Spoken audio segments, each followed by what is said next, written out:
Coming out today. I'm really excited. Can everybody hear me? Not so well? Okay. We'll see about the music. Hang tight. Okay, I'll speak really loud until the music has been turned down. There we go. All right. So as I was saying, thank you so much for coming. I'm really excited you're all here. We have a great program planned for you today. Just a couple, it got loud. Okay. A couple of quick notes before we get started. The drinks are at the bar. If you want to grab something during the presentations, feel free. There's still some food outside if you want seconds. Help yourself. And then when we're finished, you'll have some time to chat and mingle, and there'll be more drinks and more food and all of that good stuff. So without further ado, I'd like to introduce Bob Gold from our Annenberg Alumni Advisory Board. Woo, come on, let me hear it. Let's get some energy. You are Annenberg. Take a look around.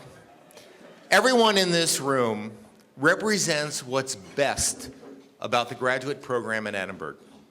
We are a group of people with more gumption, with more smarts, with more success today and in our future than anyone else in this city or in this country, and be very proud of yourself for what you've accomplished and what you're doing now. Please give yourself a round.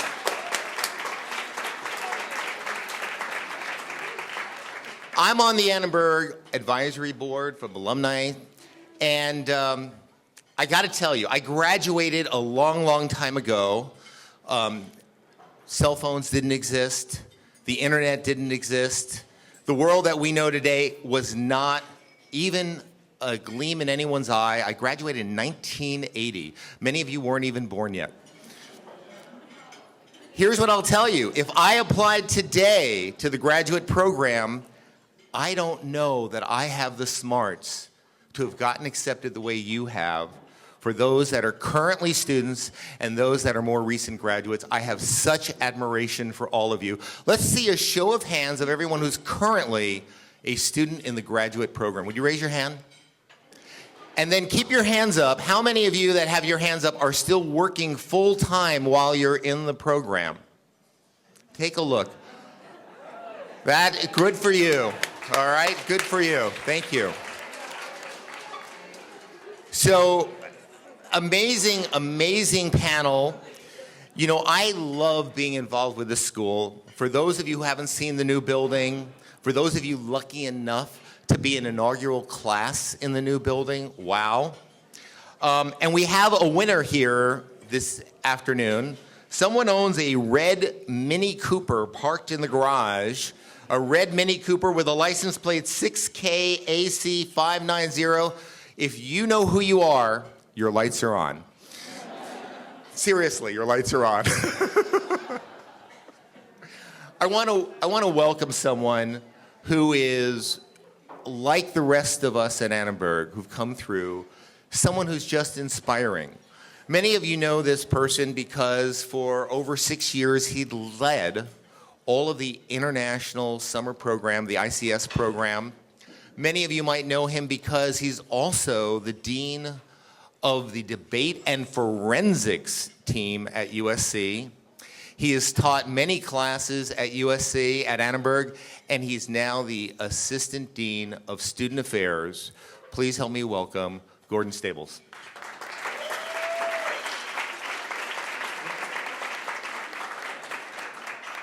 Thank you, Bob, for the introduction. There we go.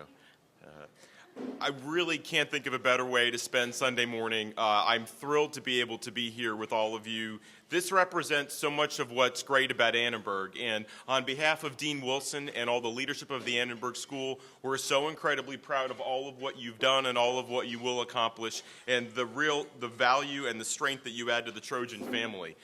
My suspicion is over the last few months and even over the last year, you've heard a lot about what's happening at USC. You've heard a lot about the great things that are happening at Annenberg.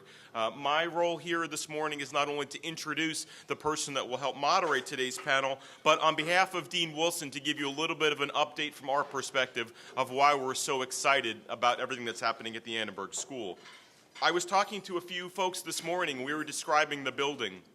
For everyone who's ever taken a class in the building or even come through the building, if you've been in the online programs, and you've experienced the idea that we're used to the notion that the current Annenberg building is, I guess the polite way to say it is, crowded.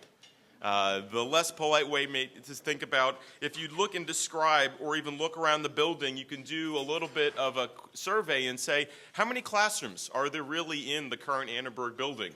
My suspicion is those of you that have taken classes there have had several classes in the same space by the virtue of the nature of it. We're really excited to be more than doubling our classroom space with the opening of the new Wallace Annenberg Hall. And while we correctly and are very excited to talk about the wonderful things that will take place in the new Media Lab, the first truly converged media space for all of the Annenberg and student productions and student work that will be done, so much of what the new building will offer is the ability for us to sculpt our future by the virtue of what we want the building to be. And I've described that in one of the gestures that I think Dean Wilson deserves a great deal of credit for. We're not moving all of the administrative offices over to the new building. Those are staying in the current building. And part of the design is Wallace Annenberg Hall is about the multimedia lab. It's about the digital space. It's about the ability for students in classrooms to really work and operate. So we're really excited, and to know how close it is that we're under 30 days until the first set of folks move in. And then right in August, we'll have the first classes that we're offering. And then I believe in the beginning of October, we'll have the grand opening and the ribbon cutting that will truly welcome the building. But part of what you've also been hearing is the building is only one small part of what makes Annenberg so exciting right now. That you know, for instance, that we're offering a new MS in journalism this year, which I'm very happy to announce has exceeded its early goals. And from the Annenberg Foundation's generous support of scholarship programs, we're able to talk about this as a truly remarkable and breathtaking program that's going to have a major impact in journalism education. We're really excited about that. We are also very thrilled this summer to be welcoming 2 new directors. My suspicion is, thanks to the folks at Annenberg Public Affairs and the development team, you probably have gotten several emails. It's rare that a school gets to welcome in multiple new leaders at the same time. It's a tremendous opportunity on top of doubling your classroom space, adding a brand new building that your faculty, staff, and students have had leading hands at designing. And so this summer, that we're very excited that Dr. Sarah Benet-Weiser will be taking over the direction of the communication school, and that Willow Bay, who has already started working earlier this week, even despite that everything is not official in terms of her office being open, they're both so eager to be taking over the communication, the journalism school. And I think what you all appreciate is that their vision, their engagement for wanting to encourage the next generation of education at USC and in Annenberg is so strong, and there's such a leading edge in their vision and discussion. And in that way, as Bob described earlier, part of the utility you'll see is that there's such a tremendous increase in the interest. I know everyone talks about undergraduate education. It's something that the U.S. News and all of those rankings are visible. But I haven't been to many events where people publicize and advertise the notion that this year alone, over 1,300 applications came in for our Annenberg graduate programs. That continues to represent an increase. We're seeing an increase in the applications and the interest. I know there's a lot of communication management folks that are either current students or alumni. What's the communication management turnout this morning? Pretty good? Yeah. It's a trend that you'll see. This year alone, we had an 18% increase in the number of applications for the Communication Management Program. That program, alongside our Masters of Communication, the MA in Specialized Journalism, which is up over 30%, and our MS and MA in Global Communication, I see Patty Riley, director of the program in the back, all experienced substantial increases this year. And what's important about those increases is that it's allowing us to continue to recruit and attract the best students in the world. If you look at the backgrounds and the vitas of the students that are applying, we're attracting an increasingly global class of outstanding students from across the country and from around the world. And so when you see these changes, whether it's the journalism program, which has gone from 2 years to 9.5 months in order to better serve our students, or the other programs, for instance, comm management's revamp of the curriculum, now focusing for young professionals, all of these changes are taking place in the midst of growing and really vibrant graduate education. So on behalf of Dean Wilson, we thank all of you for your support and interest in our graduate programs, and we're super excited to see what future you hold and what you bring to the Trojan family going forward. And so now, I can't think of anyone better to moderate today's panel than someone who truly understands what being part of the Trojan family, the Annenberg family, and Annenberg graduate education is. Dr. Rebecca Weintraub, who I suspect many, exactly. For the few of you in here that don't know Dr. Weintraub, she's a clinical professor and director of the Master of Communication Management program. She's got more than 20 years of experience in communication, facilitation, change management, and organizational behavior. She teaches strategic communication classes in the Communication Management program and provides communication and facilitation consulting services to organizations in the public, profit, and nonprofit sectors. So please join me in having Rebecca come up and all of our panelists join us this morning. Hi there. While our panelists come up, she said optimistically, I have a couple things I want to do. So first of all, if you are in the journalism program currently, would you stand up? If you're in the strategic public relations, stay standing. If you're in the strategic public relations masters, stand up. If you're in the global communication program, stand up. If you're in comm management on campus, stand up. If you're in comm management online, stand up. If you're not employed, stay standing. If you're employed, sit down. Alums, these are the people you need to talk to.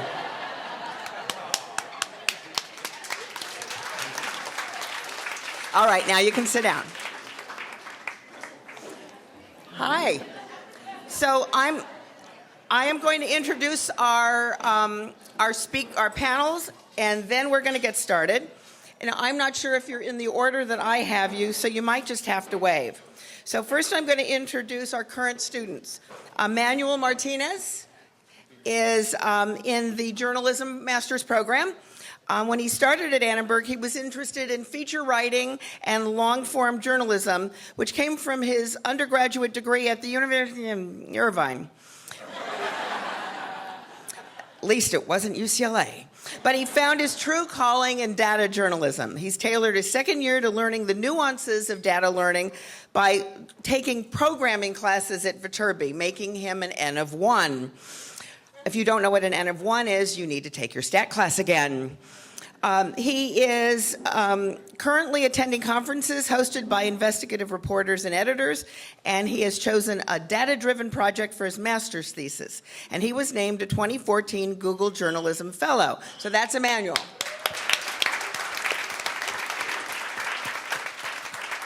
Next is Laurel Felt.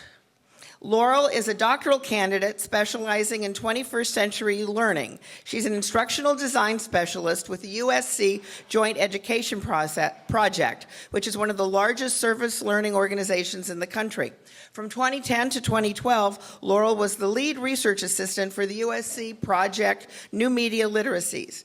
Additionally, she sits on the Student Leadership Council for the National Association of Media Literacy Education and will serve on April 11th, okay, so that was like last week, as her neighborhood's delegate for Arts Day 2014. She was recently offered a columnist position with Departures, a transmedia community-focused resource hosted by KCET. So that's Laurel. And now the ones you're all really interested in, because you know what it's like to be a student. What you want to know is what it's like to be an alum. So first I'm going to introduce from San Francisco, Pamela Hawley. Pamela? Pamela received her master's in broadcast journalism and is the founder and CEO of Universal Giving, an award-winning nonprofit helping people to donate and volunteer with top-performing vetted organizations all over the world.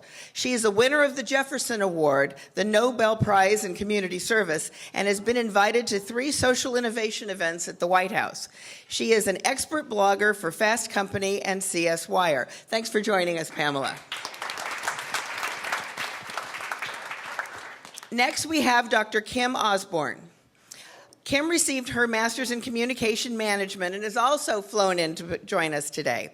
She's an international authority in marketing and communication and recently served as the chief strategic communications advisor in Kabul, Afghanistan, where she helped streamline operations in the Ministry of Defense and helped shape and develop messages for the Afghan National Security Forces. Kind of a small, not very important job. Previously, she was the head of research communications for the U.S. Federal Highway Administration. Welcome joining us, Kim. And our last alum is Jeff Bader, also a Master's in Communication Management grad, who after a long career at ABC is now the president of Program Planning, Strategy, and Research for NBC Entertainment. In this role, Jeff is responsible for overseeing long and short-term program planning for NBC's primetime, daytime, and late-night programming. We're very appreciated he could come here today because we know he's about to head to New York to get ready for fall programming. So thanks for joining us, Jeff.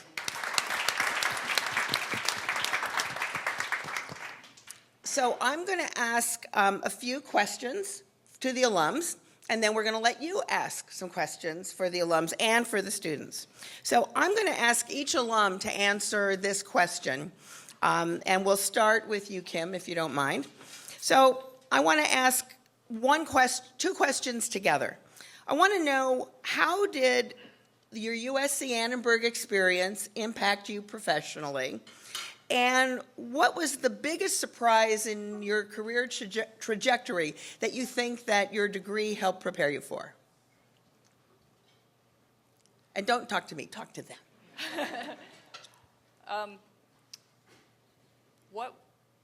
Can you repeat the question? Sure. Those were two pretty big questions. Well, we're a pretty big school. So how did your career benefit from what you studied in Annenberg? And in that trajectory, what was the biggest surprise that you found your education had prepared you for? I was looking at my transcripts recently. Are we on? I need to put it closer. To see what classes I took, because it's been a little while. And I think that what Annenberg gave me, more than any particular class or any particular training, was opportunity. And the way it benefited me was to give me confidence to know that no matter what came my way, what opportunities came my way, that I could take them and I could handle them. And my career has been pretty broad. I've worked in national and international government. I've worked in Fortune 500 corporate environments. I've worked in nonprofit environments. I've worked in higher education. And I've worked for top 5 public relations firms. And to be able to have such a broad array of experience all coming from this one master's degree program is testament to how much Annenberg gives you, how you can become anything you want to if you just set your mind to it, because the doors are there if you look for them. Thanks. Pamela? I think for me at USC, what I really appreciated so much at Annenberg was the fact that in our communications degree, at least at the time, you could take from PR and broadcast and journalism and just absorb it all, because you don't know how it's going to come back. Right now, did I know the journalism would relate to Fast Company? Did I know the broadcast would relate to all the interviews I do on TV or being filmed for Jefferson Award or being put on the spot a lot on broadcast, especially with crisis-oriented issues across the world and disaster relief? I have to be able to respond like that and say, yes, this is how we're routing funds to be able to help NGOs in X part of the world, and be able to have that information right off the top of my hands. And so the second thing is really follow your passion at Annenberg, whatever you're doing. At the time, we had an international program that I understand has been around for, I think, 40 years or something now. And I just followed my passion of going global. And we went to Prague, Geneva, Paris, London. I didn't know how that was going to serve me. Well, universal giving's in 100 countries. So take advantage of those opportunities, because you don't know what the opportunities are going to be in front of you. Follow your passion and open up the doors here before you even get out to the real world. And Jeff?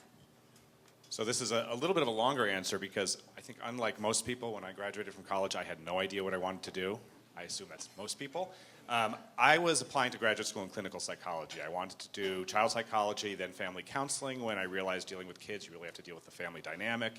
Then I realized I didn't want to do that at all. So what Annenberg provided for me was, I was just looking for something that would allow me to take what I learned in psychology. I knew I wanted to deal with people and communications in some fashion, And because Annenberg had so many different opportunities for me, taking classes at the broadcast classes, taking classes in communications. There were classes that I took that I can tell you, you probably have these classes where you're wondering why you're taking them right now. I mean, there were 2 classes my first semester at Annenberg. One was called The Social Roles of Communication Media.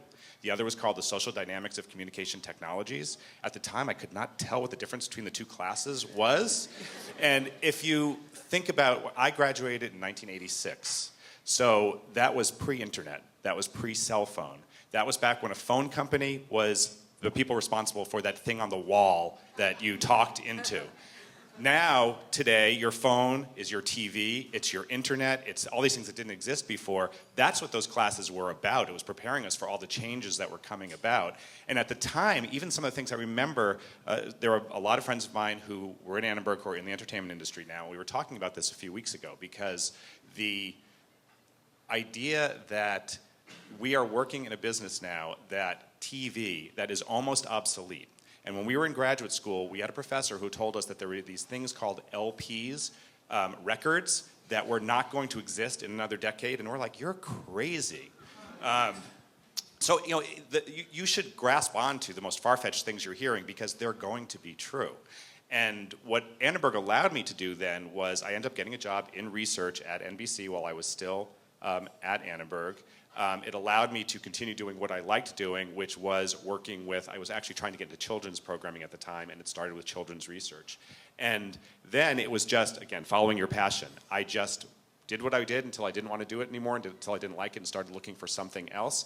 And what I found was, both because of my undergraduate and graduate education, that is, it's the force behind your whole career. But the people that you meet and the people that you interact with are vitally important. And Annenberg, there were so many people at the time that were in research and in the entertainment industry, and those are still people that I'm friendly with today, and we are still helping each other navigate through this ever-changing business. So it's a hard thing to say, but you don't know what it is that you're doing today that is going to help you in the future. So just absorb it all while you can. Thanks. Yes, just the other day, Ben Lee and I were looking through the catalog of classes and for classes that we maybe need to get rid of, and there was one about telecommunications as the new technology, studying telephones, and cable was the new big thing, and so I don't know what this program's going to look like in 20 years from now, but it looks a lot different than it did 20 years ago, that's for sure. In terms of today, I'm going to turn to our current students. So I'll start with Emmanuel, and that is, what do you think are some of the opportunities you've had because you've been here at Annenberg that are opportunities, things you've learned, things you've gotten to do that you don't think you would have had in another graduate program? Well, the most other than everything. I guess the most important one is getting the Google Fellowship in the summer and interning at the Center for Investigative Reporting. But that all came because I was able to get funding through Annenberg to go to conferences like NICAR and the IRE boot camp, which are pretty much like big nerd fest because all you do is spend time coding and looking at databases. And so I went to the higher-ups and the admins in Annenberg, and I was like, hey, I'm interested in attending these conferences and learning these things, and they were more than happy to send me. And I also was able to intern at KPCC last summer doing data journalism, and that, again, was through Annenberg.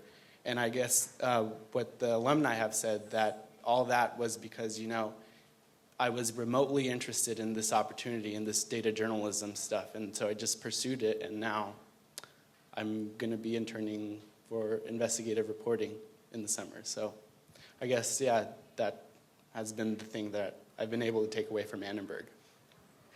Laurel, I don't know that graduate PhD students have time to do anything, but you certainly seem to have. So could you answer the same question? Yes, I'd love to. I've been working on my dissertation because it's due extremely soon.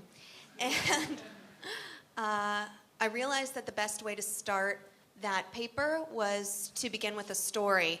And that story begins in Africa. And that's not the beginning of my story on Earth. I was born in Evanston, Illinois.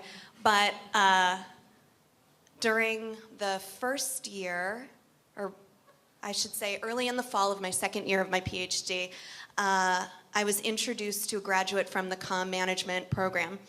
And I decided to have lunch with him because I'll have lunch with just about anyone. And he spoke French, and I know how to speak French, and I thought that would be fun. I learned about a nonprofit that he started in Dakar, which is the capital city of Senegal, and he was looking for someone to help out over the summer. And that wasn't exactly what I was doing. So I said, very interesting. I told him a few ideas I had that might be useful, delivered him back to Dr. Cody's office, who had been his advisor during his master's degree. And Cody sits back in his chair, as perhaps some of you who know Dr. Cody is wont to do, with his feet out in front of him. He rests his heels on the floor, and he says, "So how are we going to get Laurel to Africa?" Laurel had never said she would go to Africa. But I went, and my life hasn't been the same. Working with that program, which is called in English the African Network for Health Education, provided me an opportunity to develop and to apply some of my educational theories and ideas about meaningful practices for scaffolding development of media literacy skills within the presence of digital media or even without digital media. You don't necessarily have to be plugged in order to practice collaboration and networking. And the reason why I'm telling the story now and why I start my dissertation with that tale is because everything that I've done since then has built on that experience. And it was the furthest thing from my mind. But Alex went to Annenberg and got his master's in comm management and came back to see Dr. Cody, and Dr. Cody decided to send me to Africa. So there you go. So it's a pretty eclectic group we have up here, and I rather suspect that the eclectic group that's listening to them have your own questions. So anybody want to be the brave first person? Okay, if you don't ask questions, you're not going to get your master's degree, and if you've already gotten it, we're going to take it back. Yes. Stand up so you can be heard. Please. Okay, this is school of communication. Nobody should be shy. Okay, so you all are obviously in some sort of communication field. What would you say, since it's not very specific and your jobs are broad, and I know when we're all looking for jobs, I could do this, I could do this, I could do this, so what would you say, how do you sell yourself in an interview? What are some key points that you would have for us when we go into an interview from Annenberg, besides saying I go to USC Annenberg? One would think that would be enough, but it isn't always. I'm going to start with Kim and work our way rapidly to the other end. One thing that served me, I started my career doing media relations, and relationship building has been an integral part of everything I've done. In fact, my friends tease me. They say, is there anybody you don't know? Let's think of, do you know a Buddhist monk? I'm like, well, I know someone who knows someone who... So relationships are key. And with that in mind, I would say whenever you're talking to someone, whether it's in the functions of your job or whether it's your job interview, try to think of what their needs are and then how you fit to those needs. And that's the way I would sell myself. Like, when I was launching Kelly Educational Staffing, the first substitute teacher staffing business in the world for Kelly Services, the story I told to Business Week, which was much different than the story I told to Women's Day. It was for the same product, but the spin was different. So if you're interviewing with Google, that's a different sell than you're going to use if you're interviewing with NBC. And so that's the advice I'd give. Try to put yourself in the seat of your audience and make yourself relevant and salient to them. I think it's an excellent question, and I have to share a little bit with you all about how I had my midlife crisis when I was 25. So what happened, my dad and I went through it together. It was really funny. He was 55 and I was 25, And when I had graduated from Duke, I had gone into a job in sales, and then I didn't care for the product, so I left that. I was out of work. Then I worked in PR for a while. Then I worked in broadcast journalism. And what happened is it all came together through universal giving. So don't be afraid if sometimes you don't want to go in and be job hopping just to job hop. But if things like that happen, the best thing is to start and get involved in it, because it's very similar. The work life is similar to dating. You want to find what you cherish about that place, and then also some of the things that this doesn't quite feel so right. So, and you'll learn from that, right? So if you stay at one place for 2 years or 4 years, take the good from that. Take what else is important up your interview the next time to think, okay, what this time do I want to achieve out of this workplace? It might be more harmonious relationships at work. It might be better sales opportunities, whatever it might be. But keep building on that. Remember, you've got a clean slate right now, and then keep building on that as you go forward. Keep learning those lessons learned. I will say you just never know how people come back. At Universal Giving, we have one free service that allows people to donate and volunteer all over the world. But our second service works with companies, helping them with their corporate social responsibility, helping them figure out where to give their money, where to volunteer, how does this positively affect their brand. We vet their NGOs as well, so when they give and volunteer, they go to vetted quality organizations.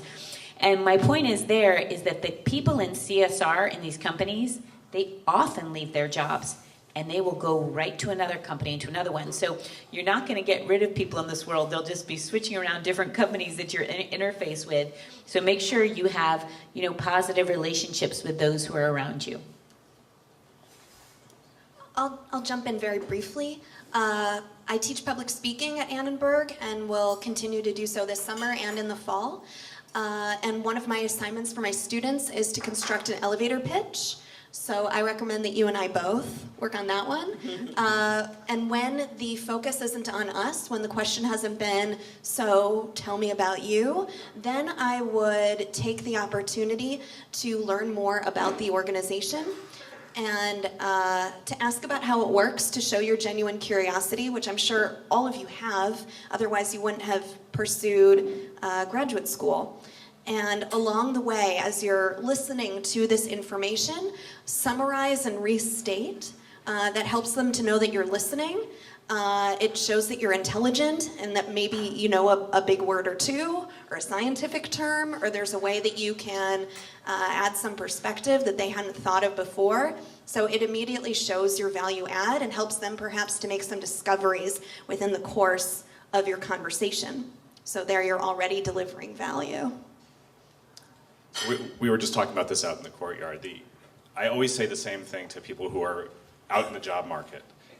First of all, don't ever turn down a job until it's been offered. So many people say, I'm not qualified for that, I'm not even going to go for it. Well, let them decide that. So don't turn it down until it's been offered. That's the number one piece of advice. The other is the fact that you're at a school that, communications management, Annenberg School of Communications, they might be very broad terms, but just the fact that you graduated, you're intelligent. It's taught you to think, it's taught you to analyze, and that's what you need to get across when you're interviewing with people. My first job out of Annenberg was I saw an ad in the trade papers for a company that was looking for someone who knew the Micronote software system and syndication analysis. I called the number, I said, I've never heard of the Micronote software system and I have no idea what syndication analysis is, but I'd love to come and talk to you. And the woman thought it was the funniest thing she ever heard. I went in and spoke to her. We had a great conversation. She, liked the fact that I was very curious. I asked 1,000 questions about what the job was. And then at the end, she said, you know what? I can't hire you. You have no experience in what we're looking for. And I said, you're looking for someone who's a junior analyst making $16,000 a year. Take the gamble. She laughed. She thanked me, I left. 2 days later, she called me and hired me. So again, you're smart. You're all very smart. And you can do any job you are given. The trick is to get them to give you that job. And it's not necessarily about what you know. When entry-level jobs especially, it's definitely not what you know. But more than ever, at every level job today, you will see at all companies that people are being given jobs that is not that is something that they haven't done before, because people are finding that that's the way to get innovation into jobs. So just go for whatever you think is interesting. I mean, obviously don't go for president of a company, but any entry-level position, whether you have any qualifications or not, just go for it. Let them decide. Well, I don't have anything more to add to that, but I guess one thing that my thesis advisor keeps hammering to me is the elevator pitch and just making sure you're able to sum up everything that you need to say. So. Good question, good answers. Who's going to go next? Come on, people. Please. Given that each and every one of you have graduated different years at Annenberg, what sort of advice would you give to us current students regarding what's the biggest advantage that we should take advantage of the Annenberg experience? I'll jump in on that one. Alrighty. I think I understand the question, and it's interesting because when I graduated from Annenberg, the communications management you were managing, telecoms, telephone companies was pretty much where most people were going to work. Because of the explosion of all the different media there are today, and the fact that every year there's just new ways of communicating, you guys all have an advantage that a lot of people don't have, and I think that's the advantage of Annenberg. I mean, you are supposedly on the cusp of what is coming next and what is happening now. I mean, social media alone, when I was in school, I don't even know what social media was. Was it a bulletin board? It didn't exist. And most of you are probably working in social media in some form. But again, you guys, it's taken what was a fairly generic school and made it probably one of the most important areas now, because it is what everybody is working off of now. I would add to that I very much cherish my experience at Annenberg, and I would say make sure you cherish your experience at USC in general as well, too, because I come down here and I teach every year for the past 10 years to the business school. I was inducted into a leadership institute underneath Annenberg where they chose 2 students out of all the different departments. And that ability, as well as the international program, all of those different experiences, there's a richness in Annenberg, but there's a richness across USC. So you want to make sure that you're taking advantage of that, because you never know how you're going to be able to serve people later in life or be able to advance your career. It goes both ways. So USC has a lot to offer in addition to Annenberg, too. I would also add to the point made earlier, that communications, especially cutting-edge communication, is becoming more and more important as the world is changing. When I was in Afghanistan, General Dunford, the 4-star commander in charge of the whole Afghanistan effort, he said to us, strategic communication is as important as any war that we're fighting on the ground. And to him, and I agree with him, I am a little biased, but winning the hearts and minds of the Afghan people and the international community and regional partners and swaying public opinion, I think, is as important as any fighting that one could do with suicide vests or IEDs. So being a master of that is what you are, or at least on your way to becoming, and the way that one could apply that, whether it's in business, whether it's in government, whether it's in a nonprofit organization, those are things that Annenberg absolutely equips you to do. So when you have those opportunities, when they come to you, I would say absolutely grab them, certainly if they're of interest to you. So what you should do at Annenberg to try and make the most of your future is seek those opportunities, because you are equipped and you can make a difference in the world. Why don't you give a quick answer, Laurel, and then we'll go to the next question. Super quick. I'm going to say hang out more. I think some of the richest, provocative, inspirational, fortuitous ideas and relationships that come your way were delivered in the context of just hanging out. Going to a lecture that has nothing to do with what you're studying, but the guy came in at lunch and you heard there was a sandwich. Or talking to somebody who you know from class but don't know very well, and then his or her friend wanders up and you start talking and they know somebody who might help you out. We're also busy with our classwork, with our personal lives, with everything that's coming across our phones. But if we can resist the temptation and put the phones away and compartmentalize and be home when we're home and on campus while we're on campus and maybe stick around on campus a little bit longer, I think that we would benefit enormously. Really good advice. I've got a question here and then a couple questions back there. Hi, I'm Kathy O, and I'm an alumni from 1982. So this is years ago. We were just studying the satellite and telex and those type of communication systems. And back then, you know, it was still Kathy, would you stand up so everybody can hear you? And back then, it was still a premature program at the time. That's when Janet Schushine was here, Professor Phillips. But there was a lot of great things happening at the Annenberg School at that time. And I decided that I wanted to work full-time and continue the program. So I went over to KTTV, which was Men's Media at the time, before they were changing over to the other channel. So there was a fellow there in the newsroom, and I told him I was from the Annenberg School of Communications, and he said, great. I don't know what I'm going to do with you, but you're hired, okay? From there, I went over to KTLA. Jeff Wald was the program director the whole time. That was many years ago. So he had hired me, and John Grant was there at the time. So I worked there for a number of years. And from there, unfortunately, I got out of the business because my father got ill and I became a real estate broker, and I done developing all kinds of projects over the period of time. And I worked with low-income housing a lot too, and I did a lot of public housing. So, you know, I know the story with Sterling too, by the way. We'll talk to you afterwards. In any case, what I have found over the years is just talking to people, going to cocktail parties, and I love coming to these type of get-togethers, because when people know that you're from the Annenberg School, they'll give you an opportunity. They really will. They really will give you an opportunity. It's really nice. Thanks. So I just want to know, and I also wanted to ask a question. Do you think in the near future that they will have some type of program for the alumni, you know, like maybe a particular type of category that they come back and take classes just to update the technology and so forth? So I'm going to take that question because, have a seat.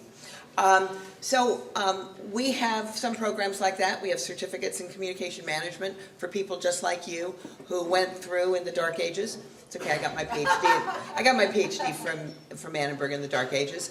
And so we do have some programs like that are postmasters that are designed for things like that. So give us a call. Okay, thank you. Sir, and then ma'am. And then ma'am. Yeah. Yes. Okay. Hey, you know what? For the alumni, long-term alumni, Annenberg and USC have a certain meaning. When you get a phone call, when you meet someone from USC or from Annenberg, what does that mean to you? What emotional state is that like? Is the first question. Does it have added panache to you in your community and business dealings? And the second question is, what would you like Annenberg and USC to mean going forward? Great question. I was saying earlier to Gordon, 3 times in my career, I graduated from Annenberg in 1995 with my master's degree, and 3 times since then I've had people say, you're an Annenberg graduate, I want to hire you. Don't you want to have a meeting with me first or something? Not always. So the Annenberg brand is that strong that I have had people say, you're an Annenberg grad, come on down. And as for what I would like it to mean, more of that certainly. For alum or current students, but for those of us who are part of the alumni or the Annenberg family, that's certainly a very strong testament to the quality of the program, to the things that Annenberg gives to alumni that we can deliver to the greater world. Absolutely. I know for me, the first thing that comes to my mind is diversity, and I'm very, very grateful for that because I have loved a lot of my former school experiences, but they weren't as diverse. And one thing that I really appreciate that Annenberg does is they go for very top, bright students, but then they also give opportunities to other people who might not have had them. And I think that is incredibly important. Where I'd like to see it go is increasingly global. I think that global is absolutely imperative. We should take care of our backyards. That's very important. But it's all going global, and it's just all a mescla of different cultures and languages, and we should just be very fluid that way. And USC has already been a good model of having people from different countries come, but we have to increase that, and from very different countries as well. Anybody else? Well, Jeff? to answer the first question, yes, it does mean something. I mean, it's where you graduated from. So obviously, when when you hear that somebody graduated from, you obviously give them more attention. Where would I like to see Annenberg? That's a hard question to answer. I would like, I speak at UCLA, sorry. Okay, Jeff's leaving now. And one of the things that I think that would be great if we could get it started, and I'm sure this is done to a certain extent, but I think UCLA is a little more aggressive about it, is to use there's such intelligence in this program, and there's so many great things going on. We could actually, at corporations, we can use graduate students to do projects for us, which would both give you guys practical experience and also allow Annenberg to actually put out there that they are working on cutting edge things for real companies. And I think we just need to get more of that going on. Great. Thank you. Yeah. I just wondered if you would tell us what has been the most rewarding experience of your communication career and/or your student scholastic experience, and why did that stand out as particularly meaningful to you? So I'm going to start at the other end this time, just so that it's fair. Emmanuel? My most rewarding experience has come doing my thesis and working one-on-one with my thesis advisor, Dana Chin, just because she knows more of the data stuff. And every time I run into a problem, I go running to her to help me out. And that has given me enough experience to kind of go to like KPCC or hopefully end this internship at Center for Investigative Reporting to feel more comfortable with what I know and what I've picked up. So I guess that and learning from the faculty at USC, because what I've learned is that they're always willing to help students out. And professors have trouble saying no, especially if you're coming to them with help or are in need of them. So I guess that has been really rewarding, and take advantage of that. I don't really know how to answer that. I can't pick one thing. What started with me at Annenberg allowed me to become, I've been head of scheduling for 2 major networks. I was head of scheduling for ABC for 17 years, now I'm head of scheduling for NBC. That is the most rewarding thing I can imagine, and it all started with my shift into the TV world at Annenberg. I think the most rewarding experiences have been when I've been able to be of service. I firmly believe that I'm here to help, and when students have told me that they've appreciated the class or that they learned something, that feels great. And I've also been consulting with nonprofit organizations, and just yesterday was working out a logic map about a theory of change, that if this nonprofit provides arts programming for underserved Latina youths, then it will impact their sense of self-efficacy in terms of self-expression, which then will help them to express themselves more, which I think will improve relationships. And then we can start to test whether that's actually occurring. And I feel like I'm going to be able to help that organization to deliver its product better and to serve the students better and to hopefully win a few more dollars from funders in order to continue doing that good work. And that feels great. I think for me, and this points to what a lot of the panelists have talked about too, and especially Laurel, is about those moments. Don't miss those moments. I feel in some ways that everyone here is waiting for us to give you some big gold nugget that you walk out and you go, okay, I know exactly what I'm going to do. What you need to do now, right now, is appreciate the moments that are happening now.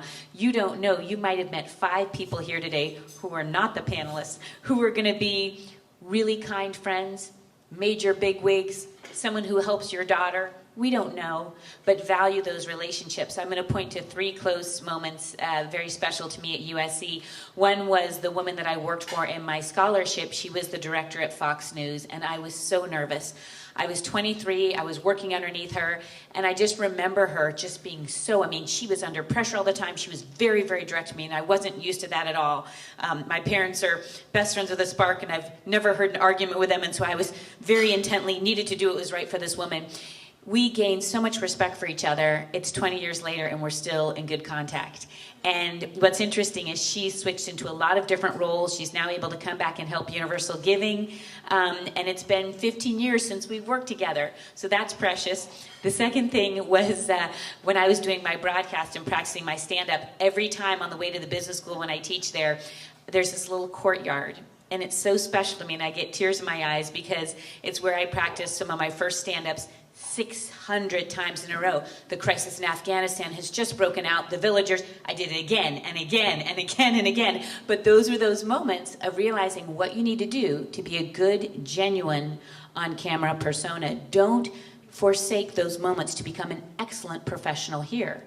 And one thing I would counsel too, for those of you who are going into broadcast or video online, you need to love that camera lens and look at it as a viewpoint into 7 billion people across the world. If you think about that, even though there's only 10 audience members, you're not just being on camera, you're communicating and sending positive information, educative information to 7 billion people out there. If you do that, you're coming from a genuine space. And number 2, if you ever get on camera amongst major audiences, you will already have prepared your mind for that. And to build on what the others have said, I'm not sure that I can pick one experience that's most meaningful. In my career, they've built on each other. I wouldn't have had my most recent job if not for the job before that or the job before that. So they all are important for some reason or other. I tell people the opportunity in Afghanistan, I just returned in February, and in many ways that was my favorite job and my least favorite job. But part of it is because of my own personal interests. I'm extremely interested in global public policy. And the opportunity to work with senior leaders in a developing country that's been at war for 35 years to help them learn. My doctorate is in adult education and my master's is in communications management. So it was a perfect opportunity to be the chief strategic communications advisor. So advisors the adult education and the strategic communication is the communication element during the time of withdrawal from the largest NATO mission in history. How could you say no to that? Okay, well, yeah, you had to wear body armor, a Kevlar helmet, and carry a 9mm, but so what? But I was helping to shape a government. I was helping to teach someone how to become self-sufficient and independent, and these are the things that our other panelists have talked about, making a difference in the world and finding out how your gifts can influence others for positive change. That's how you find the things that make your soul sing. So I don't know that there's one right answer. I think it's very, very, very personal.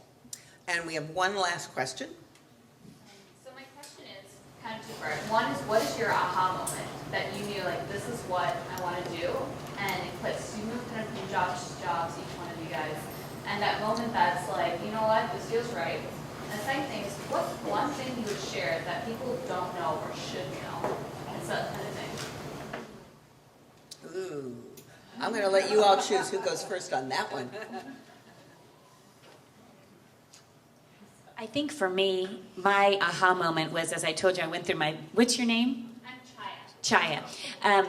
Chaya, I went through my midlife crisis early on, which I'm very grateful for. I would encourage that strongly. Please go through your midlife crisis before 25. It's great because you don't have the crisis later on when you've got a big loan at a school and all of that. Just get it done, get it over early. But I think that for me, I had been on such a quest at an early stage, and it was devastating to me. I graduated cum laude from Duke. People were doctors, MBAs, lawyers. In my time, which was similar to what you were talking about the internet. Just a little aside here. With the internet for us back when we were at school at USC, because we were there at the same time, this was my first encounter with the internet, Chaya. Have you ever known the little internet chipmunk? Do you remember the chipmunk? It was a little gopher. The gopher went up to go get the piece of information from the web and then brought it back down. That's how it worked on the internet. That's how dated we are. Anyways, the point is that things are going to change that way, and encourage your own self to change very, very early on. When leaving those jobs, I knew two major qualities about myself. I'd been volunteering all my life, so I knew I had a strong heart to serve the community, which ended up being in the nonprofit world. And I also knew from everything I'd seen from a lot of nonprofits, they're extremely inefficient, and I couldn't work there at them. It really bothered me at the time. Now it's a lot better. When I was at the leadership program in Annenberg, there was a gentleman there named Peter Samuelson. He's a film producer. And Annenberg had brought him in, or the Leadership Institute had. And I heard him speak, and he had all this gusto and verve, and he said, it's either social entrepreneurship or entrepreneurial philanthropy. It's running nonprofits like a business. And tears streamed down my face, because I had been seeking efficiency and seeking service. And to know that you could run a nonprofit with business principles, I went to the nearest payphone, because we didn't have cell phones then, and I picked up the payphone, and I called my dad. I said, Dad, I know what I want to do. I want to be a social entrepreneur. He's like, great, honey, and how do you get paid for that? Okay, so that's another story. But the point is you'll know it if you seek hard. That's that. And the second thing I would say is, don't give up, similar to marriage, to finding the right person. Because you're going to spend so much time at work, you need to love your work. And it might not come immediately, and it might be something on the side, but don't give up that passion to find what you love to do. Anybody else want to add to that? Jeff? Well, I don't think I had an aha moment, and it's I think each of the jobs that I got, I was very excited about those jobs when I got them, and so, I mean, well, and then you do those jobs, and then something else comes along. I mean, I do. When I came out to LA I went to Williams College. First of all, the weather was an aha moment. I think the first time I stepped foot on a studio lot, it's like, okay, this is magical. But it didn't tell me what I wanted to do. So I just think it goes to do what you love, and what you love is going to change. Don't think that, I mean, to me, the biggest piece of advice, or it's not a secret, but people who say, I want to be president of that company, that's my goal, chances are you're going to be disappointed and not get there. It's much better to think of, what do I want to do now? Do it. If you don't love it, then think about what you want to do next.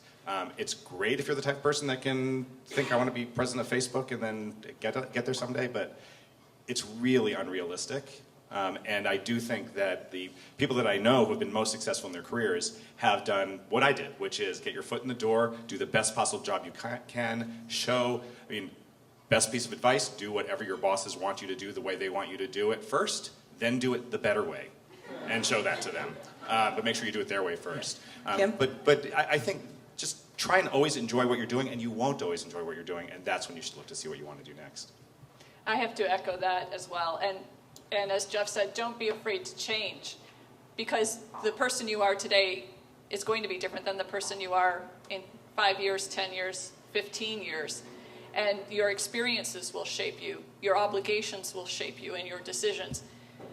When I was going through I was giving a talk the other day, when I was going through my doctoral program, it was in education, and I was studying human resources and organizational development. And my advisor asked me, what's your passion? When I'm trying to figure out what I want to do for my dissertation, she said, what's your passion? And I really, really, really tried hard to think of something in HROD. I really tried hard. But the fact was, I thought I wanted to be a journalist ever since I was 6 years old. And I'm not a journalist, but I've always had an interest in communication. So I had to find a way to marry adult education and communications. But the passion was what drove that decision. It wasn't about trying to make it fit. It wasn't about trying to earn a certain amount of money. Yes, there was a time in my career I chased money. Yes, there was a time in my career when I chased status.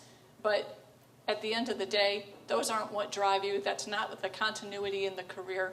What allows you to come home every day and sleep soundly is that you're doing something that you love, and you're making a contribution to the world in a way that speaks to you. And that's going to be different for everybody. So join me in thanking our panelists.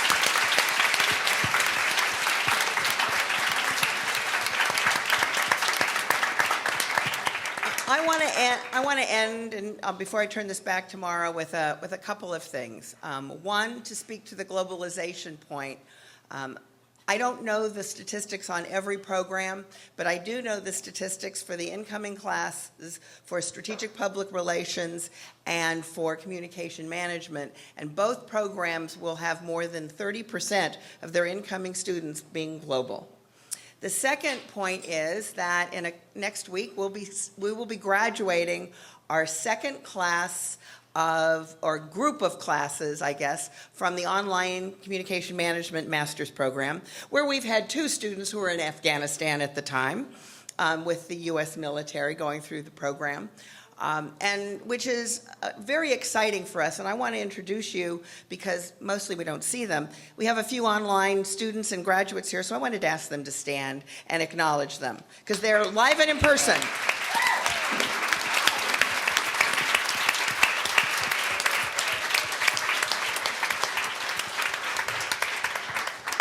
We're starting our 4th year in the fall, and we're very excited.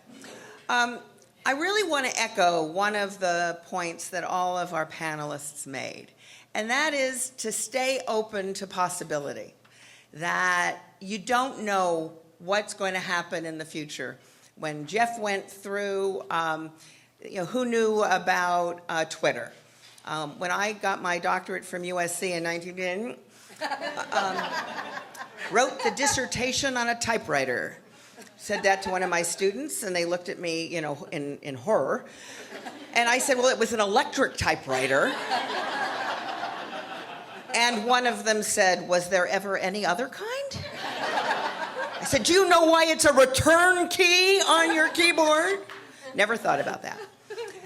But there are some very amazing things that can happen when you come into a graduate program, and I'm going to introduce 2 of them. I want you to meet married for just maybe 3 weeks, Candace House Teixeira and Neil Teixeira, graduates of the Communication Management Program and USC employees.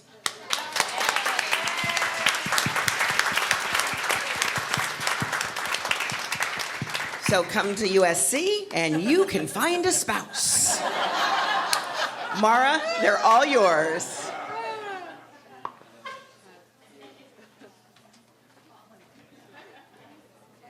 Can we just give another round of applause to Dr. Weintraub and our panelists? All right, so I don't want to keep you too long. I know for those of you that are students like me, we're in the final couple of weeks of school. So I know everybody's really busy writing papers and studying for tests. Feel free to stay after this for a little bit. You can grab drinks and talk to each other, introduce yourself to me. If you're looking to get more involved, there's a lot of ways to do that. I just want to mention a few. The first is that we are currently recruiting mentors for our alumni student mentoring program. So if you're an alum and you've had, 3, 4, 5 or more years of work experience and you're interested in serving as a mentor to a current junior, senior, or grad student, we are accepting those applications online, annenbergalumni.com/mentor. I'm moving this podium. So if you're interested in that or you have any questions, let me know. I think actually if you're a mentor and you're here today, will you raise your hand? Okay, so we have a few mentors, 3 in the room. So if you have any questions, feel free to talk to them. I'm volunteering their assistance. We have tons of events and programs during the year. Our next one is actually on Tuesday at the Four Seasons. It's the James L. Loper Lecture in Public Service Broadcasting. If you're interested in attending, come feel free to chat with me. I can give you more details. We're always looking for alumni to speak on panels for our current students, to speak to potential incoming students about your experience, to serve as sort of an ambassador of the school. So any of those things are great opportunities and ways to get involved, and I'm happy to give you more information. And of course, we're opening a brand new building in the fall, so we are still raising some last funds for that building. There's going to be opportunities if you're an alum to actually get your name in the building. We'll be sending information out about that soon. But I really encourage you to take a tour or check it out online. It's going to be incredible. And the grand opening is going to be October 1st, and you're all going to be invited to that as well. Yeah. If we have employment or internship opportunities, who should we contact? You can contact me. I will actually put you in touch with our career services office. But yes, if you have internships or employment opportunities, we love it. Happy to help. We want to put you guys together and put you in touch. And you can also talk to Gordon in the back. He's very excited about this.